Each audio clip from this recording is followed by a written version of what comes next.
हमारे समाज को जो अपमानित किया जा रहा था, उन लोगों ने कहा कि शोषण, दमन और अपमान के खिलाफ उठ खड़ा हो जाइए और जरूरत पड़े तो दो दो हाथ करके टकराइए, लड़िए। कि जिस दिन यह मुल्क हिंदू राष्ट्र बन जाएगा, उनका लिखा हुआ कि जिस दिन यह मुल्क हिंदू राष्ट्र बनेगा, इस मुल्क के लिए उससे बड़ा आपत्ति का दिन, विपत्ति का दिन दूसरा हो ही नहीं सकता। एक यात्रा निकल रही थी, बोलने में क्या दिक्कत है भाई?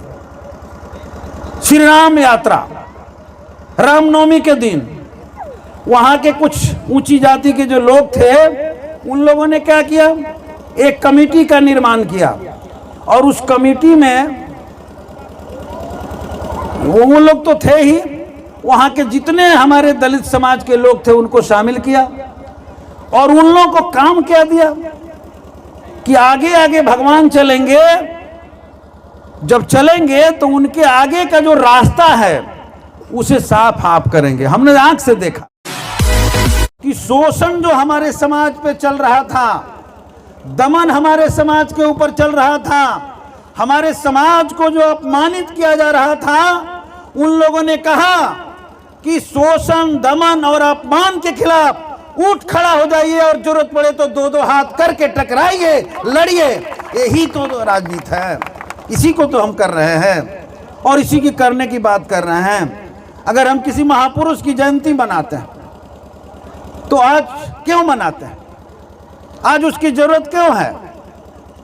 मैं अभी भी, मेरा अपना मानना है कि उन्हें याद करना, उन्हें श्रद्धा का सुमन अर्पित करना, उन्हें प्रणाम करना एक काम है, लेकिन उससे बड़ा जो काम है वो काम यह है कि उन्होंने जो रास्ता हमें दिखाया, उन्होंने जो अपने जीवन में करके दिखाया और उन्होंने जो हमारे लिए कह करके गया कि आपको आगे ये करना है, अगर अपने जीवन में उस काम को हम नहीं उतारते हैं तो मैं समझ रहा हूं किसी की जीवनी मनाना, किसी की जयंती मनाने का कोई मतलब नहीं होता।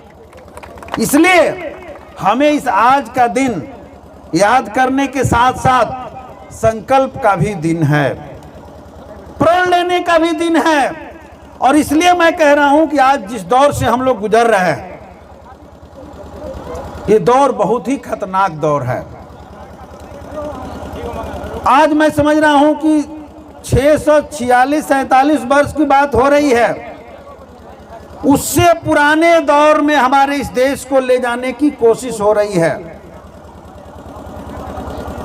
और उस मनुस्मृति को जिन्होंने हमें पढ़ने से वंचित किया, जिन्हें कहा कि हमको पढ़ने का अधिकार नहीं है, उस मनुस्मृति को इस देश की संविधान बनाने की न सिर्फ कोशिश बल्कि आने वाले 25 में घोषणा होने की तैयारी चल रही है। और इसलिए मैं समझता हूं कि आज जरूरत इस बात की है कि उस घोषणा के खिलाफ केवल हम याद नहीं करें, बल्कि जरूरत पड़े तो वैसी ताकतों से लोहा लेने के लिए दो दो हाथ करने के लिए आगे बढ़ें। आज इस बात की जरूरत है। आज क्या हो रहा है इस मुल्क के अंदर, क्या हम इस पर बात नहीं करेंगे? हम बाबा साहब अम्बेडकर को जब याद करेंगे तो हम याद करेंगे उनके उस वाणी को जो उन्होंने कहा कि जिस दिन यह मुल्क हिंदू राष्ट्र बन जाएगा, उनका लिखा हुआ कि जिस दिन यह मुल्क हिंदू राष्ट्र बनेगा, इस मुल्क के लिए उससे बड़ा आपत्ति का दिन, विपत्ति का दिन दूसरा हो ही नहीं सकता, उन्होंने लिखा। और ये चल रहा है पर अभियान, और हमको लगता है कि वो तो दूसरे के खिलाफ चल रहा है। जैसे हमने एक जगह चर्चा की, मुगल गार्डन जो हमारे देश में है उसका नाम बदल करके इन्होंने क्या किया, अमृत उद्यान रख दिया।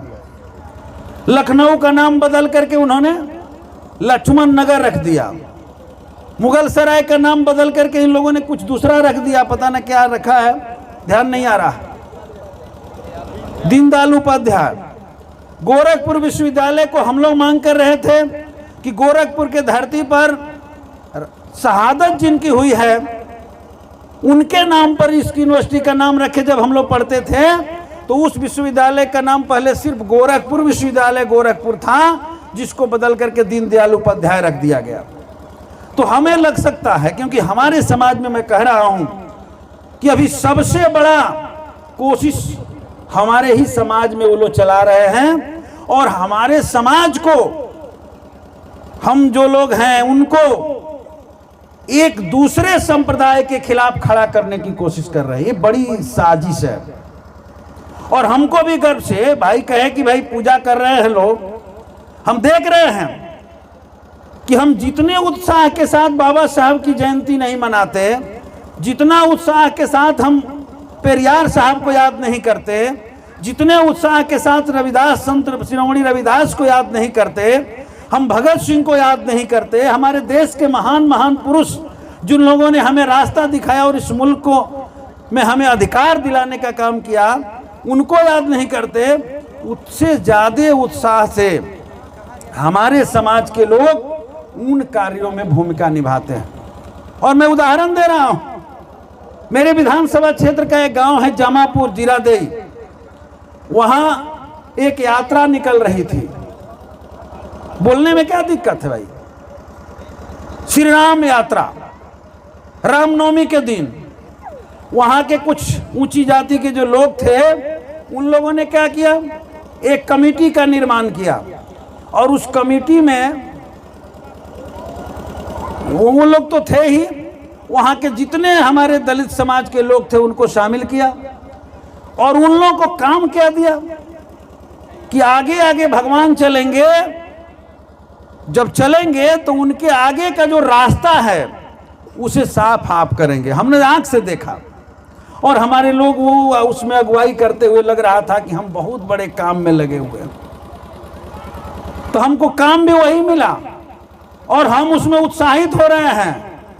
जिस विचार ने, जिस मनोवाद ने, जिस मनुस्मृति ने एक पाखंड की रचना करके और हमारे समाज में स्थापित करके कहा कि समाज में 4 वर्ण है, हम लोग समाजवाद पढ़ते, समाज शास्त्र पढ़ते थे, तो कहा कि चातुष्वर्ण्या मया सृष्टा गुण कर्म विभाग सा, माने चारों वर्णों की सृष्टि उन्होंने, ईश्वर ने कर दिया है और गुण कर्म के आधार पर बांट दिया है। आप इसी काम के लायक हैं, हमको उस काम में लगाया और हम उत्साहित होकर के कर रहे हैं। हमें ऊंच बनाया, हमें नीच बनाया, हमें काम भी अलग अलग बता दिया, और हम उसको ढो रहे हैं। इसलिए अब हमारे बीच से एक प्रतीक खड़ा कर देंगे,